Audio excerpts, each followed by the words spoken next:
Hey guys, it's homework 28. As I always say, make sure you get your homework done in a timely manner so you get the highest possible points. If you have not done homework 26 and 27, then it's probably causing your grade to be much lower than it should be, so please pick one up and get it done. Okay, number one. At a movie theater, 6 bags of popcorn cost $6.72. At this rate, how much would 8 bags of popcorn cost in dollars and cents? Okay. So whenever it's a rate, usually what you're going to do is you're going to find the unit rate, how much one item cost. So if we can find out how much one bag of popcorn costs, then I can go ahead and multiply it times 8 bags to get the cost of the 8 bags.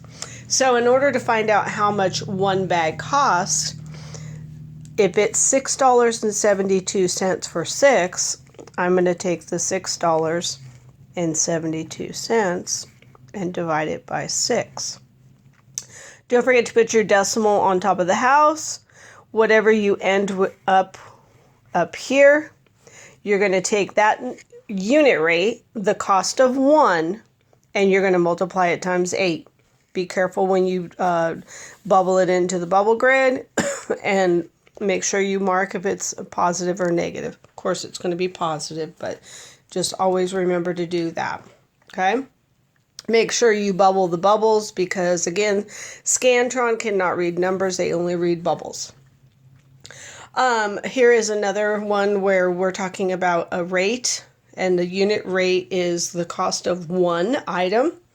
So it says the package of 25 bracelets costs $5.25. At this rate, what is the cost of one bracelet in dollars and cents? Okay, so we are going to do this one to find out how much one costs in the same way. So if 25 of them are $5.25, then I need to divide this by 25 to find out how much one is. So don't forget your decimal goes up here on top of the house, and be careful in your placement when you go ahead and do this division, okay? Be careful also when you bubble it into the bubble grid. Okay, number 3. A pack of pencils costs 39 cents. 5 pencils cost 39 cents. At this rate, how much would 60 pencils cost in dollars and cents? Okay, so for this one right here, you could figure out how much it is for one, but I know with these numbers that they gave here, I can also set it up as a proportion. Okay, so I know that it's 39 cents. This is the cost for 5 pencils. But I want to know what is the cost for 60 pencils. So the cost is on the top and the pencils are on the bottom. The cost is the top and the pencils are the bottom. You always want to set it up that way, okay? Rates, ratios, proportions, you always want them to be equivalent across the way, okay? So then here you're going to look for the pattern. How many times? 5 times a number is 60. Whatever that number is, then you're going to do the same thing to the top. Multiply here, get your cost and put it up here, okay? And we're looking for the cost of 60 pencils. The next one, be careful on this one.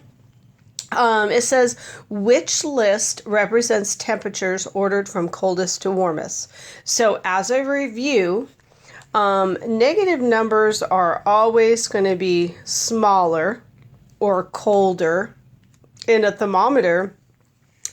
As the temperature drops, and I'm terrible at drawing these things. So here's our thermometer. And we'll say this right here is 0 degrees, okay? And as we go up on the thermometer, we're getting hotter. But as we go down on the thermometer, we're getting colder. Okay, so it's just like your number line. As the temperature rises, it gets hotter. As the temperature lowers, it gets colder. Okay. So looking at these, one thing I noticed when I was looking at them is that sometimes they'll use the same numbers and they'll just rearrange the numbers. But on this one, they didn't do that. They've used different numbers throughout.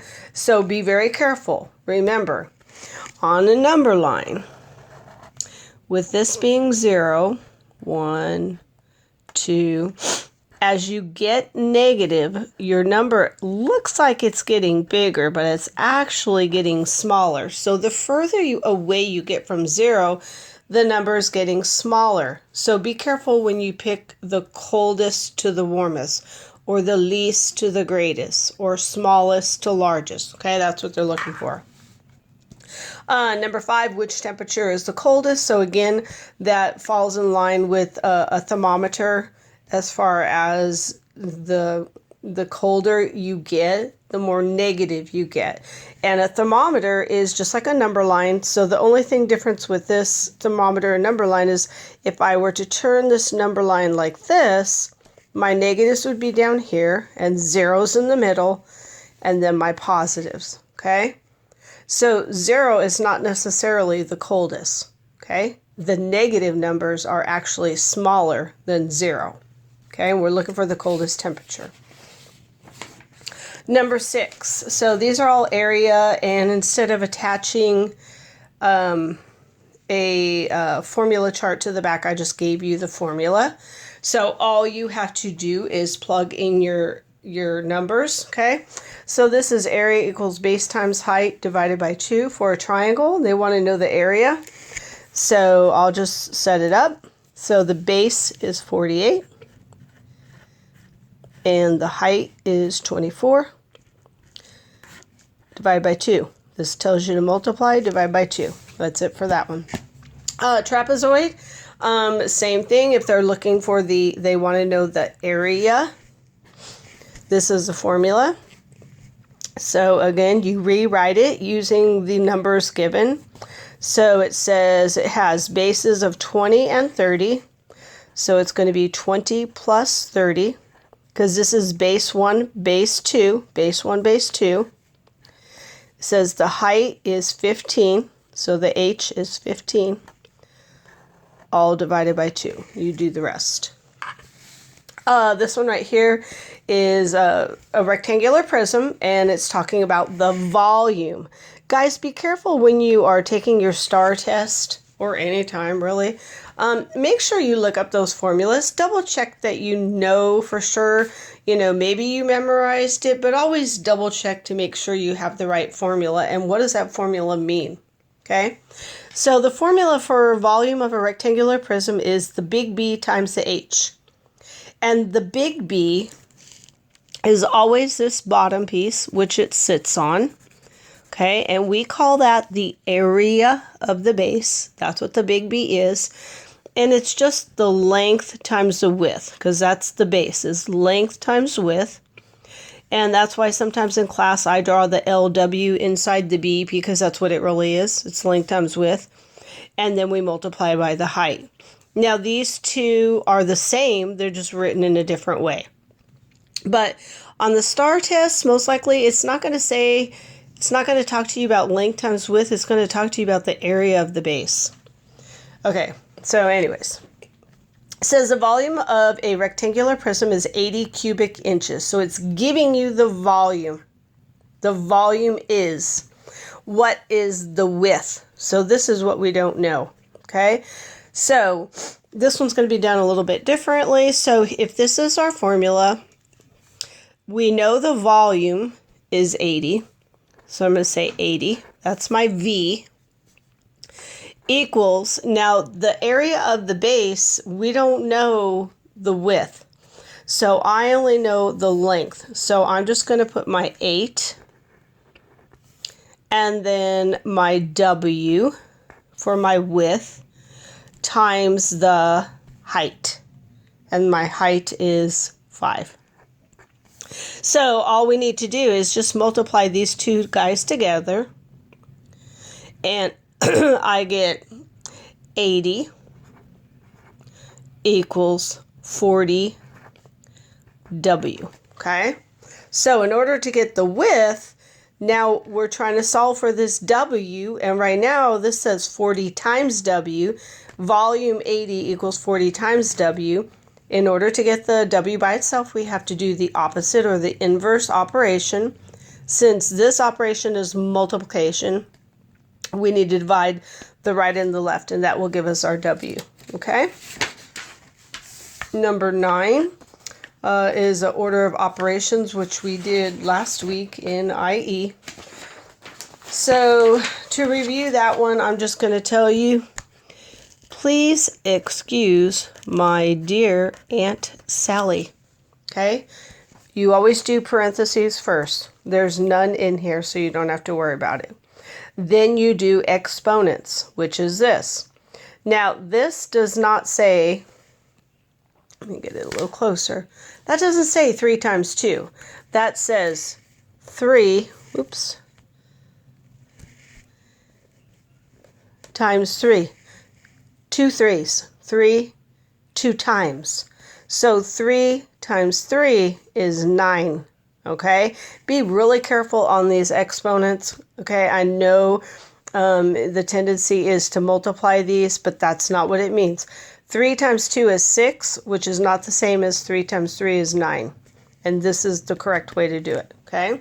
So no parentheses, do your exponents and do multiplication and division in the order they appear.